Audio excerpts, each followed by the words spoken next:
Brought to you by the Every Dollar app. Start budgeting for free today. Dane is in Denver. Hi, Dane. Welcome to the Ramsey Show.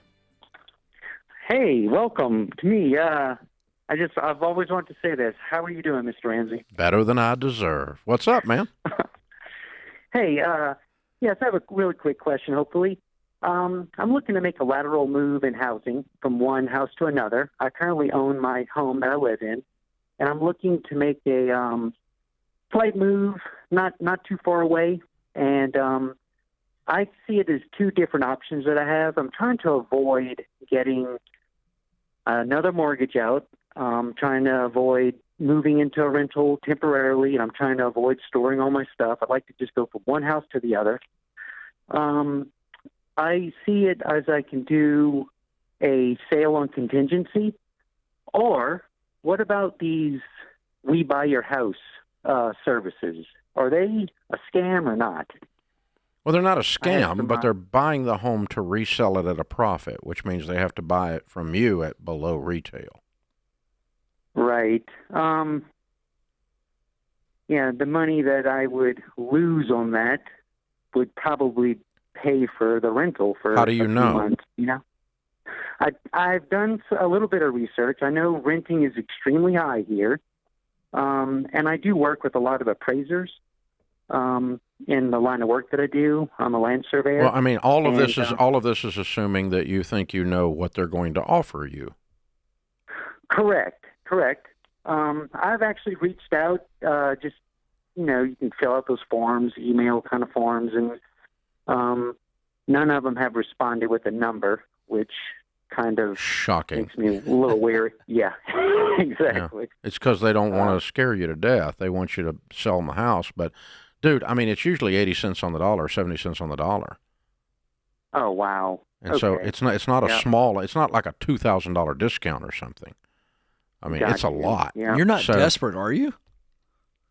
No, I have time on my side. Don't do it. Don't do it. Here's what you need to do. You just need to be patient and do a contingency sale. Okay. It's All right, easy. I like that. Yeah, I'm not going to do it otherwise. Okay, I sold my personal residence when everything peaked out 2 years ago because it was a real killer opportunity to get out of that house. And but we sold it and delayed possession by 4 months. Okay. Okay. And that gave us 4 months to get the other house purchased and moved into. Did you take? I didn't take a discount. I just refused to sell it otherwise. So you're going to refuse to sell your home out from under you. You're going to sell it on some kind of terms that allow you to make a one move. All right, and then the person I'm buying it from, they also have to agree to this too, correct? Yeah. I mean, but what I would do is start shopping the area that you think you want to be in and say, I could live there, there, or there. And if you want to make an offer on one of them, contingent upon the sale of yours, fine. Typically, what most markets do, there's differences in different markets. It's generally culturally, except the real estate community, for some reason, decides it in just culturally in a market. But most of the time, you'll have like a 72-hour first right of refusal. So if the seller of the other property that you wanted to buy accepted a contingency offer from you, it would be contingent upon the sale of yours. And they keep theirs on the market.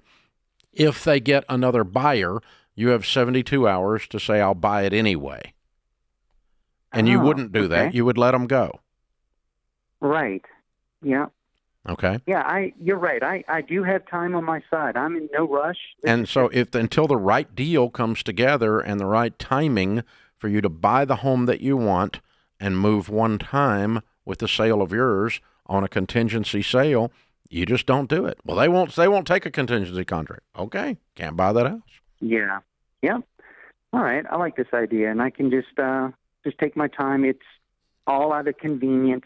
Kids got a new school down the street, and and just what you do is I'm going to carefully line the dominoes up so that when I push them, they all fall and make that beautiful design. My wife and I can do that. We're totally debt free. We own our house. I'm 42 years old. I'm sitting pretty. Yeah, and and the trick is to not get married to the purchase house.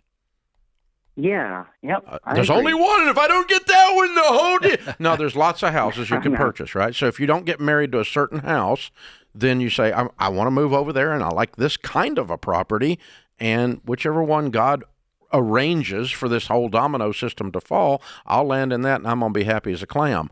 Now, the second thing you got to warn yourself against, and I have to warn myself against this too, and I've done real estate my whole life, is when you've got everything lined up, and then someone comes to buy your house, you're emotionally motivated to get that deal done so we can push the dominoes. And if you're not careful, you'll discount your home in the negotiation process because you get all excited. Mm-hmm. Right. And just be aware of that. That's human nature. Yeah, I got all this lined up, and I don't really want to take that late little amount, but I want to push the dominoes. And now you're about to take $10,000 too less than you should have. So just play hard to get, and don't get married to the next one, and you can line these up, and you're going to be just fine. And folks, I want you to know that Dave practices what he preaches in a lot of areas, but you did that on that house, and I got to tell you, you're talking about the house, and I got to tell you, I'm missing that porch. I don't know how you got rid of that house with the porch that you had, highest point in Williamson County. Yeah, I could see 18 miles off of it. And you took me back there for a second. It was beautiful. I'm being selfish. It was beautiful. I kind of missed the hangouts out there. and the nice people that bought it from us, they paid me for that view. Yes, they did. And that is the moral of the story, folks. I mean, I thought you were a little crazy, but it was a good move. It was a good move. It was a little crazy, but it was. If you're ever going to sell a particularly unique property during the hottest time I've ever known in 35 years of real estate would be the time to do it. And you did. And I did it right at the top of that market. So it's just, These fall evenings. And I'm yelling at somebody all the time on here. It's just a house. And then, but that house, the views on that property were take it from astronomical. Me. Yeah, astronomical. Yeah, moment of I do silence. miss that. Although I'm nestled down in the woods now, where I've got no view, which is amazing too. You like that? Very quiet. I'm back in Walden Pond here, So.